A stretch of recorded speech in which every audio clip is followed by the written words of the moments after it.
Bismillahirrahmanirrahim. Elhamdülillahi Rabbil alemin. Və salatu və selamu ala Resulü Nəbiyyina Muhammed və ala alihi və sahbihi əcməin və ba'd. Demək, növbəti dərsimizdə inşallah ərəb dilinin daha 4 hərfi ilə tanış olacağıq. Və bu hərflər ta, za, ayn və qayn hərfləridir. Bir daha təkrar edirik. Ta, za, ayn və qayn hərfləri. Və gördüyünüz kimi ta, za qalın hərflərdir və ayn və qayn hərfləri də bir qədər yəni zahirən çətin görsənən hərflərdir. Lakin Allahın izni ilə burada heç bir çətinlik və heç bir qaranlıq yer yoxdur. Və inşallah keçdikcə görəcəksiniz ki, doğrudan da çox sadə və sərbəst yazılan və oxunan bir hərflərdir. Demək, başlayaq ta hərfindən. Ta hərfi bu formada yazılan bir hərfdir. Ta hərfi bu formada yazılır. Ta. Və ta hərfi qalın səslə oxunur. Və bu hərf də ötən dərsimizdə keçdiyimiz hərflər kimi, yəni sin, şin, sad, dad hərflər kimi həm özündən əvvəldə, həm özündən sonra birləşə bilir. Yəni bu hərf də tam sərbəst olan bir hərfdir. Yəni həm özündən əvvəl, həm sonra birləşə bilir. Baxaq ta hərfinin əvvəldə özündən sonraki hərfə birləşən forması, fa hərfinin ortada yazılış və birləşmə forması və fa hərfinin sonda yazılış forması. Yəni sonda yazılanda özündən sonra hərfə artıq birləşməyə yer yoxdur. Sadəcə olaraq bu hərfdə bir qədər diqqətli olmaq lazımdır. Hansı məqama? Yəni hərfin öz xətti var və ondan sonra çıxıntı üçün yer var və hərfin öz xətti gördüyünüz kimi var və ondan sonra çıxıntı üçün əvvəldə və sonda yerlər, daha doğrusu burada çıxıntı, ümumiyyətlə çıxıntının özü hamısı nədir? Artıqdır. Necə ki, çünki sadə hərfin sərbəst formasında qabaqda heç bir çıxıntı yoxdur və həmçində axırıncı formasında, yəni sonda yazılan formada da ta hərfin əvvəlində çıxıntı var, hərfin sonunda isə artıq çıxıntı yoxdur. Bu ta hərfinin əvvəl və orta, axır formalardır. Bunu bir daha sizin üçün daha aydın yazırıq ki, qaranlıq qalmasın. Ta hərfinin demək sərbəst forması, ta hərfinin ortada yazılan forması, ta hərfinin sonunda yazılan forması.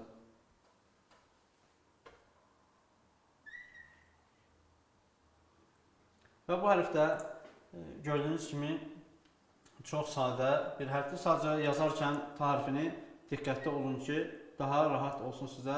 Yəni hərfi yazarkən buradan başlayırıq və sonra gətirib burada birləşdiririk.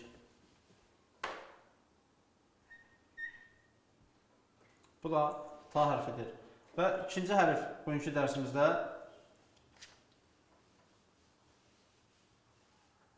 İkinci hərf va hərfidir. Bu da eyni ilə ta hərfi kimi yazılan bir hərfdir. Sadəcə olaraq onun üzərində bir nöqtə yazılır.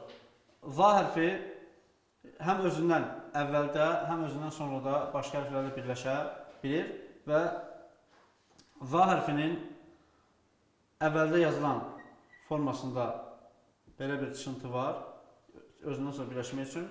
Ortada yazılarkən va hərfi həm əvvəldə, həm sonda çıxıntı olur və sonda yazılarkən yalnız əvvəldə çıxıntı olur.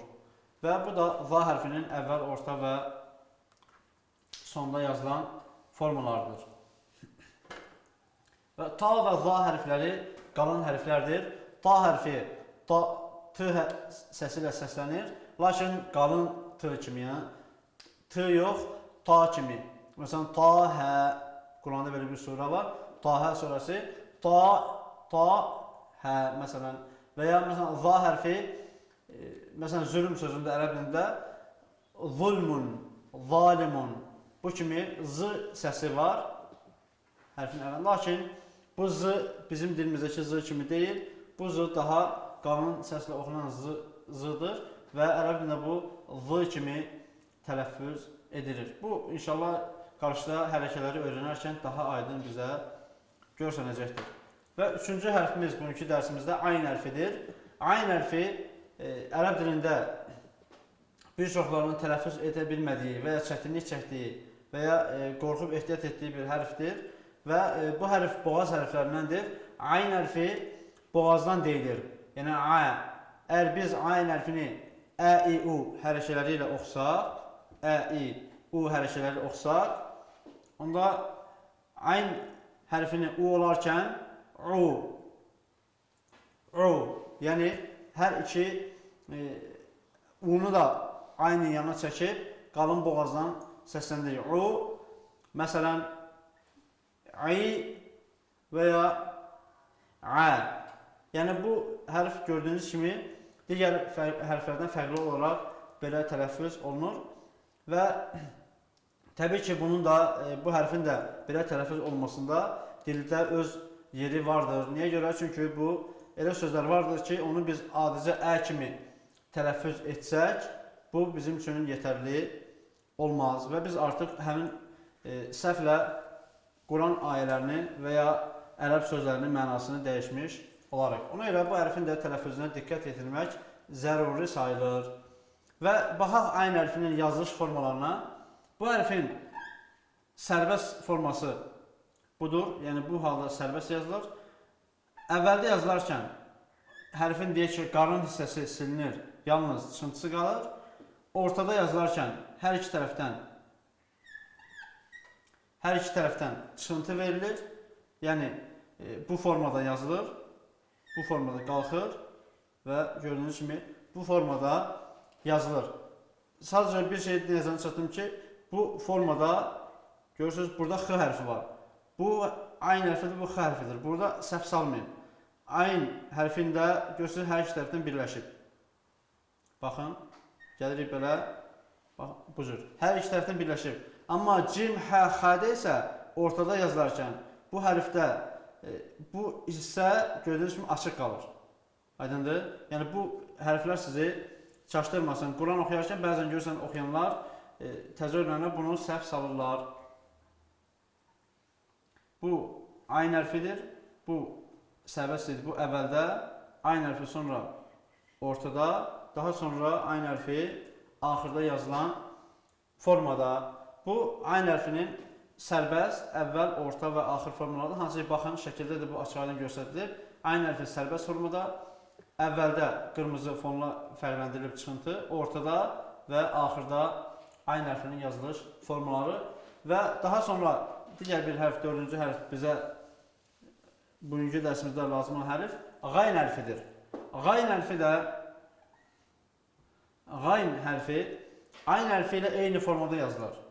Həm əvvəldə, həm sərbəst, həm əvvəldə, həm ortada, həm də axırda eyni ilə ayn hərfi kimi yazılır. Sadəcə olaraq qayn hərfində üzərində bir nöqtə olur.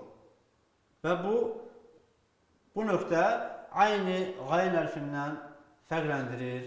Daha doğrusu qayni ayn hərfindən fərqləndirir. Bu da hərfin əvvəldə, ortada və sonda yazılan formalardır və bu da çox sadə bir yazılış formasıdır. Sadəcə biraz diqqətli olmaq kifayət edər. Gəlin bir daha bu hərfin yazılış formasına baxaq.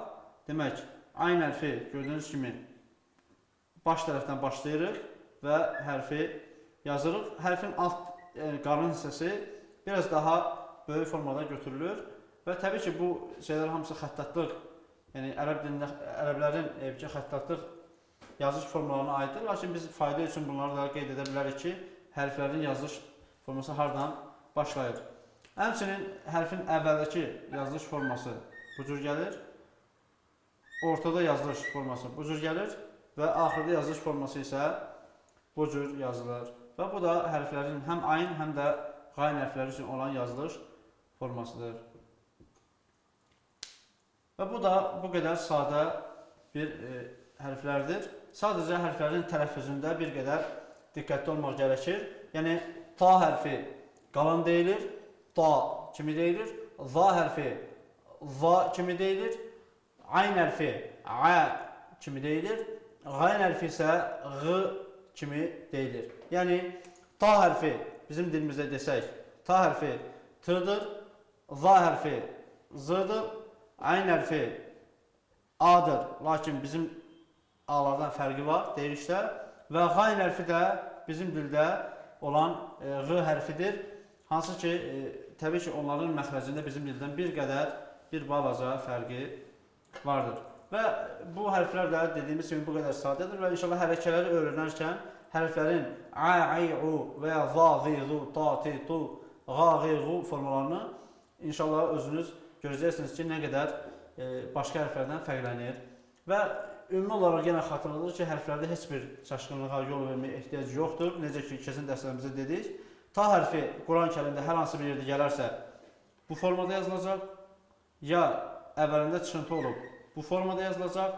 Yəni, əgər bu formanı siz görsəniz, artıq bu çıxıntılara fikir verməyin. Elə bir ki, bu çıxıntılar ümumiyyətlə sizin üçün yoxdur. Siz baxın hərfin formasına və hərfin formasına görə də onun hansı hərf olduğunu dəqiq siz biləcəksiniz. Əgər nöqtəsizdirsə ta'dır, əgər nöqtəlidirsə za'dır və ya ayn hərfidirsə, nöqtə yoxdursa ayndir, nöqtə varsa bu artıq g'ayn hərfidir. Həmçinin əvvəldə belə gəlsə ayndir, üzərində nöqtə varsa g'ayndir və yaxud ortada bu cür yazılıb, üzərində heç bir nöqtə yoxdursa ayndir, üzərində bir nöqtə varsa bu g'ayndir və s. bu kimi hallara diqqət etmək lazımdır və bu çox sadə bir fərqdir. Və yenə deyirəm, bu hərflərin çıxıntılarının öyrənilməsi hərfin fərqli olması demək deyil. Sadəcə olaraq asan da olsun deyə və rahat olsun deyə bu formalar tədris olunarkən istifadə olunur. Və bugünkü dərsimizdə də gördüyünüz kimi çox sadədir və heç bir mürəkkəblik yoxdur. Və bugünkü dərsimiz də bu qədər. İnşallah növbəti dərsdə görüşənə qədər. Vəssalamu aleykum və rəhmətullahi və bərəkatuhu.